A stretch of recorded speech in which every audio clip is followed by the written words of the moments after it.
BPFनि बेनारावनो थानानै बे अल surrender NDFB welfare एसोसिएशनखौ दानाय जाबाय। बयनिख्रुइ सिगां DB निउस बिथांमोनखौ साबायखर बावो। दिनै बे क'क्राझार सुदेमपुरिनि जोंनि सारेन्डार एनडिएफबि वेलफेयार एसोसिएशननि हेडक्वार्टाराव फैनानै बे प्रेस मिट लानायनि गुबै थांखिया जाहैबाय जोङो अल इयारखौ 2025 खौ मोजाङै मोजां बिदाय होनायनि थाखाय लोगोसे 2026 खौ वेलकाम खालामनायनि आसिला लानानै जोङो जोंनि सारेन्डार वेलफेयारनि फंनैसो बिबुंथि लानो नागिरदों। बेनो जाहैबाय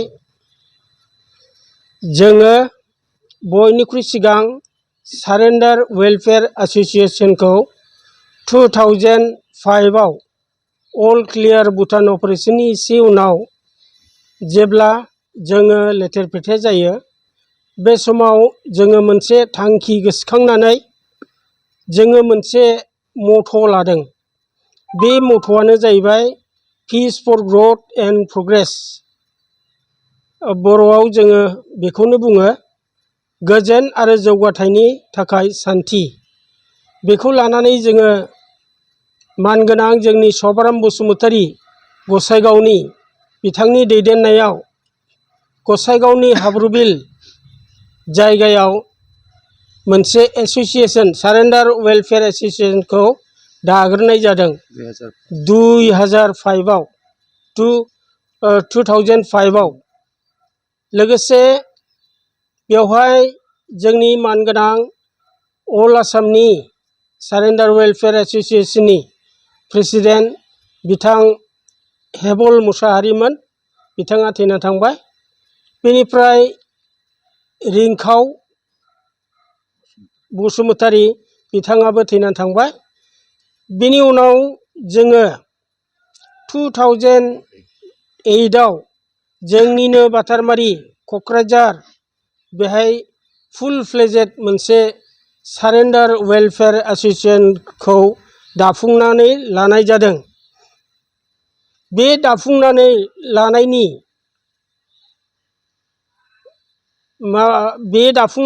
लानायनि गुदियाव दङ जोंनि एक्स BLT बिथांमोननि दैदेननायाव बे जोंनि सारेन्डार एनडिएफबि वेलफेयार एसोसिएशनखौ दाफुंनानै लानाय जाबाय।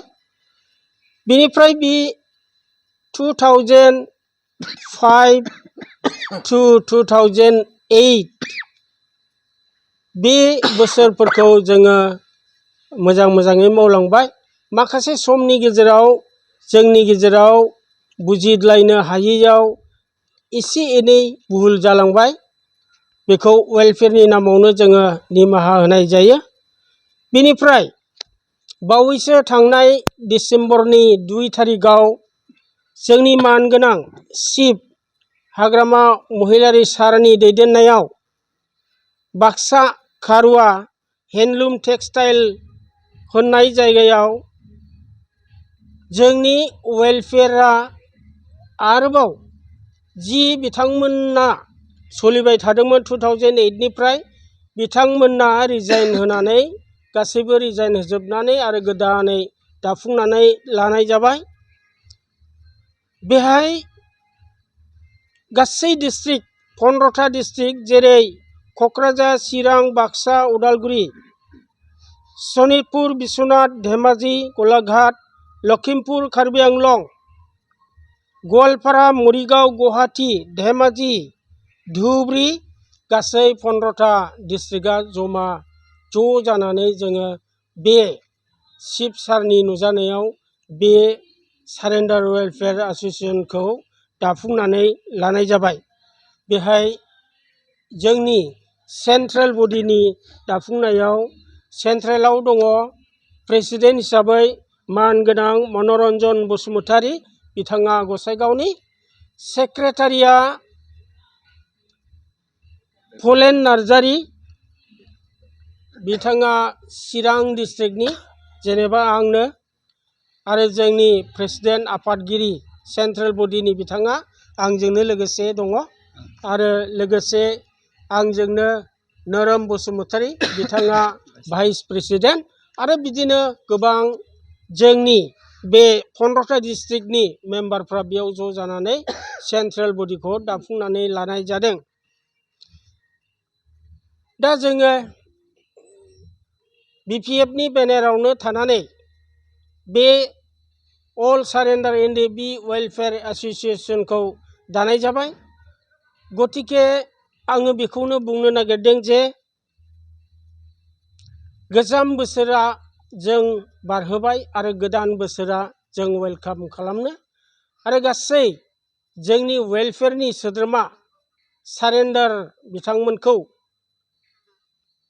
वेलकाम खालामो आरो आसा खालामो जे बिथांमोना फैगोन बोसोराव जोंनि वेलफेयारावनो ज'यै खामानि मावनानै जोंनि वेलफेयारनि थांखि गोजोन आरो जौगाथायनि थाखाय सान्थिनि थाखाय जोङो मावगोन होननानै आरो जोंनि न'खर जोंनि गथ' गथायफोरनि जौगाथायनि थाखाय जोङो हाबा मावलांगोन होननानै BPFजोंनो थानानै जों BPFनि बेनारावनो थानानै जोङो जेब्लाबो गसंबाय थागोन आरो अरायबो नाजाबाय थागोन बेखौ मिजिंथिनानै जोङो वेलफेयारनि जानानै आङो गासैबो जोंनि सोद्रोमाफोरखौ खावलायबावो खनसे जे फैगोन 2025-26निफ्राय जोङो